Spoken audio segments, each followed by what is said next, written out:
It's been a very busy week. Poor old Marianne Faithfull has died. More of her later. I've been to Oliver, the new production at the Gielgud Theatre on Shaftesbury Avenue, which was fabulous. More of that later. I watched Brian and Maggie, or Brian and Margaret, on Channel 4 television, which is all about Brian Walden, who I well remember as an excellent interviewer back in the 70s and 80s, and Margaret Thatcher, who I met several times. More of her later. And also other such things as one of my favourite movie directors, who has made a new movie, and it is fantastic, so more of him later as well. All of these things combined, so let's start here. On TV, on Channel 4, an excellent show, Steve Coogan, who's rapidly turning into a national treasure, Brian and Maggie, or Brian and Margaret, which was a show about Brian Walden, the TV interviewer, one of the early good TV interviewers in the 70s and 80s, and Margaret Thatcher, the Prime Minister. A really good show, really well put together, two-parter, mainly based on the final interview he did with her, after which they never spoke again. Before they'd been really good friends. The only thing I need to say is I met Maggie Thatcher several times. She was a fantastic lady. I disagreed with probably 85% of her policies, but I thought as a human being and as a champion for women at the time, which was really needed, of course it's now gone way over the top, but she was sensational. She was also extremely nice, very attractive, and I had a great sense of humour. I remember the first time I met her, I had to interview her for the Brits that I was producing, and it was marvellous. I remember saying to her, well, what's your favourite song, Prime Minister, as she was at the time?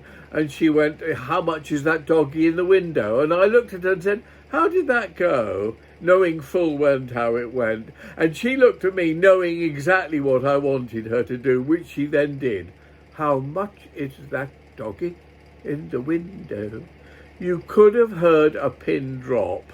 And after the Brits, which went out obviously later, Neil Kinnock, who was then the head of the Labour Party, came up to me and said, I think you've just won us the next election, getting Maggie to do that. And I said, no, I think you underestimate her. She was well aware that that would get an awful lot of criticism and people saying what she thinks she's doing, singing how much is that doggy in the window and all that. I think you'll find it gets her a lot of support, which indeed it did. But she was a lovely lady, a really nice, attractive, fun, amusing lady. I remember at another reception I went to at number 10 Downing Street, and I was cornered by, I think it was Kenneth Baker, who was one of her ministers at the time, who was portrayed on spitting image as a sort of slug with a trail of slime behind him. And he was real fan and knew all about things like B-sides of my singles and things, and he was going on and on to me about what a wonderful pop star I was. And over his shoulder, right on the other side of the room, I caught Maggie's eye, and she went, again, it made me roar with laughter. Very nice, very attractive, very good, clever woman. Not for me a Prime Minister who I agreed with, but on every level a really fine human being. Oliver, the musical, has always been a brilliant musical and was a fantastic film. The music and songs and lyrics in it were by Lionel Bart, who is an old friend of mine. I knew him very well after I had my first hit in 1965. He'd already become a big star by then. Excellent writer, wrote a load of hits before Oliver, such as a couple of the big Cliff Richard hits like Living Doll. Very amusing, nice guy. In fact, I based my downstairs toilet, which is mirrors everywhere, on his toilet, which has mirrors everywhere, with his permission. And he came round and saw mine after we'd completed building it, and said, "Yours is actually much better than mine." Anyway, I really liked Lionel. Unfortunately, he got incredibly into drugs, and it rather ruined him, because when he was on drugs or even on drink, he became quite aggressive and unpleasant. I remember one dear friend of mine was round there at the house, who was also doing drugs all the time with Lionel, decided to leave and shouted up to the balcony where Lionel was in his house, "Bye-bye, Lionel." And Lionel came out of the room and naked, looked down on my friend Noel and said, "You've stolen my fucking fireman's helmet." And Noel, rather puzzled, didn't even know what the fireman's helmet was, said, well, bye-bye, Lionel, see you." And Lionel shouted, "Not if I see you first, you cunt." And that was the end of their relationship for about a week. And then they got back to normal. That's the way things were in the 1960s. Anyway, Oliver. Of course, the plot and the story is incredible. Charles Dickens was a genius, one of the great human beings of all time. The songs are terrific, especially the lyrics. One after the other, you know so well. "Consider yourself, darling, and one of the family. Oliver, Oliver." They're all totally different. "As long as he needs me." Song after song, I'm reviewing the situation. Just brilliant. But the cast is great. The guy playing Fagin is fantastic. Not too Jewish, because the original was quite sort of anti-Semitic in a time when you didn't really know about anti-Semitism. And is also not too paedophile, which of course is hinted at in the Dickens novel, because that in those days it was a fairly normal kind of thing to be, and these days you really can't even hint at it. But he's very good, got a great voice, Fagin. But the dancing and the choreography is spectacular. I strongly urge you go and see it. It's well worthwhile. I've been watching The Night Agent on Netflix all week. I've worked my way through the first series, the second series now. It's not bad. It's actually rubbish, but it's not bad. It's quite, it keeps you going. I had lunch with the Bean the other day, and he said to me, it was 10 hours. I felt after at the end of it all, 10 hours I could never get back, and it was completely wasted, but I couldn't stop watching it. And I think I rather agree with him. Anyway, I'll probably watch the second series now, The Night Agent. Marianne Faithfull, as tears go by, passed away this last week, aged 78, according to the newspapers. I'm sure she was a couple of years older than me. I'm now 80, so I reckon she probably was 82 or 83, but who can tell? My favourite thing, and obviously I knew Marianne vaguely, not that well, but one time we were flying out to Marrakesh. I was with my friend Michael Somerton, and she was with her boyfriend at the time, who I think was called Oliver, and Oliver something or other. She had a lot of boyfriends.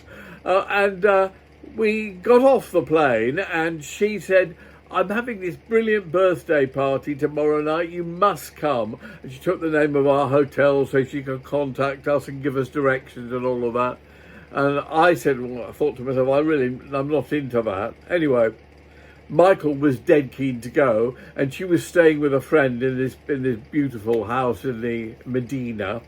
So we did end up going, but I was quite wary about it. And so as we arrived at the place, I was definitely behind Michael, which I was glad I was, because the door opened, and as Michael said, oh, we're here for Marianne's birthday party, a spoon piled deep with jam, which of course contained cannabis, or hashish, or whatever it was those days, went into Michael's mouth. Michael swallowed it down and was then completely high for the rest of the evening. Luckily, by the time I reached the door, my lips were tightly sealed, because I never did drugs in the 60s. Anyway, we then went in, and it was all very nice. There were lots of people there, and Marianne cornered me and said, I wish people would stop printing things about me doing drugs. I don't do drugs anymore. I've completely given them up. I'm completely straight now. looked me in the eye, and then keeled over, flat on her back, boom, on the floor, and spent the whole of the rest of the party unconscious, lying on her back on the floor. Made me giggle. The film I've been looking forward to for months is Hard Truths, directed by Mike Leigh. I'm an enormous Mike Leigh fan. I think he's the greatest British film director since Alfred Hitchcock. Certainly he's my favourite since then. The great thing about Mike Leigh films, they're all completely different, and yet nobody but Mike Leigh could have made any of them. And that goes all the way back to Vera Drake, which I thought was brilliant. Secrets and Lies, Mr. Turner, one after the other. He makes the most fantastic and totally different movies. Hard Truths is fantastic. The girl who plays the lead, Pansy, apart from being enormously attractive in a very strange way, because you can't help but want to hug her and hold on to her for ages. She needs your hug. It is a terrific movie looking at humanity, as he always does. Every one of his films looks at humanity like Charles Dickens always looked at humanity. But Hard Truths is, I can't tell you what it's about, because it really isn't about anything. It's about a person and a family, and the person is going through very serious depression. I'm going to insist my friend Stephen Fry sees it, because it's very much about the bipolar thing. But it's also about the people around her and the world in general and everything. It is so good. In fact, it's more than good. It's great. Another great Mike Leigh movie. Well done, Mike Leigh. You are fantastic.